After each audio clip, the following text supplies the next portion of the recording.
Altså, vi kan jo virkelig godt forstå, at man er mega træt af at høre så meget om klimaet, fordi at man bliver sådan bombarderet med det på et eller andet punkt. Altså. Også en af de grunde til, at jeg selv bliver træt af at høre på sådan klimadebatter og alt muligt, er, at sådan, det er ofte rigtig sådan privilegerede mennesker, der bare kommer ind og fortæller om, jeg har jo lige købt en ny elbil, og jeg har fundet mit yndlingssted, hvor jeg kan købe mine skjorter, der er lavet af 100% økologisk bomuld, og så bliver de ikke shippet. Og det er bare virkelig sådan nogle fuldstændig ekstremer.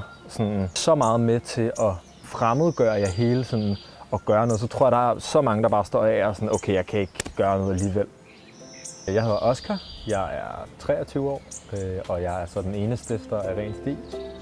Ja, og jeg hedder Oliver, jeg er 24 år og har så stiftet Ren Sti med Oscar.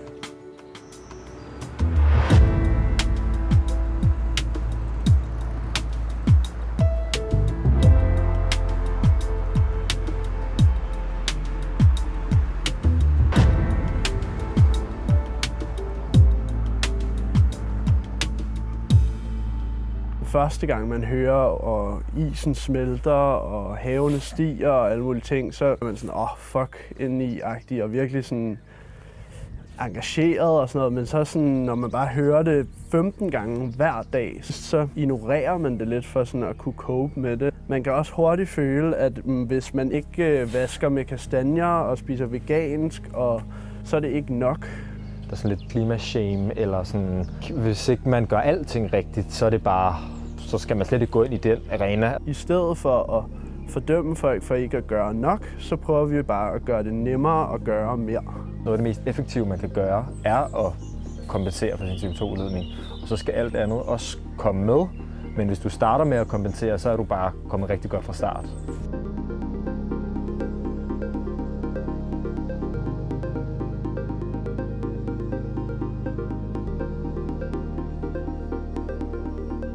Jamen, Ren Sti er en organisation, hvor vi hjælper både privatpersoner og virksomheder med at forstå, hvor meget CO2 de udleder gennem deres forbrug.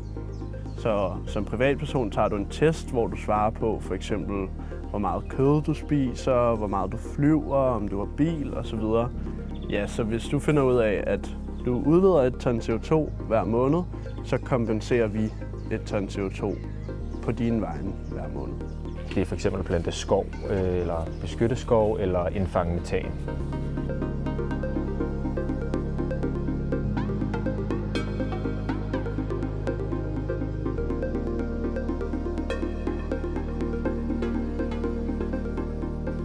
Nogle af de historier, der bliver kørt i medierne, kan ligesom give kompensation af dårlig ry. Altså, jamen, er det ikke en sovepude? Er det ikke... Betaler jeg så ikke bare for at slippe for at omstille mig? Som er sådan, det er jo en fin nok ting at tænke over. Det der er sådan noget, vi har tænkt meget over. Der er bare ikke noget, der tyder på det. Tværtimod, så det er ikke noget, der desværre er blevet undersøgt særlig meget. Men de undersøgelser, der er, tegner mod, at de, der kompenserer, også er dem, der faktisk er længst fremme ved at omstille sig. Og at man i gennemsnit reducerer sin CO2-udledning 3,5 gange mere per år end folk, der ikke kompenserer. Så det er måske nærmere et tegn på, at hvis jeg har lagt mine penge i at kæmpe for klimaet, så er jeg også mere motiveret til selv at gøre noget. Måske lidt skåret ind til benet har vi bare gjort det muligt for den helt normale dansker at gøre noget virkelig effektivt. Men samtidig så, altså ligesom at alt muligt andet ikke bare er løsningen, så er kompensation heller ikke bare løsningen. Så samtidig skal man jo også tænke over sit forbrug, man skal også tænke over, hvor meget man rejser, man skal også hive fat i sine politikere.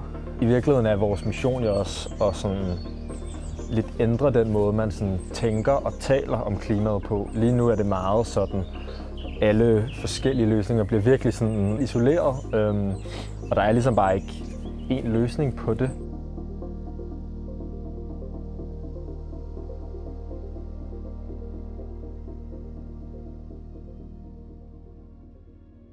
Det er jo lidt ligesom sådan, ja, for eksempel slankekur, altså sådan, så må du kun spise broccoli i 1,5 måned eller sådan noget. Så det er jo klart, at der ikke er nogen, der lykkes med det. Altså det skal ikke være sådan et eller andet ekstremt, man så kan klare i 2 måneder, og så gå helt ned med fladet og falder tilbage til fredagsslæg hver dag.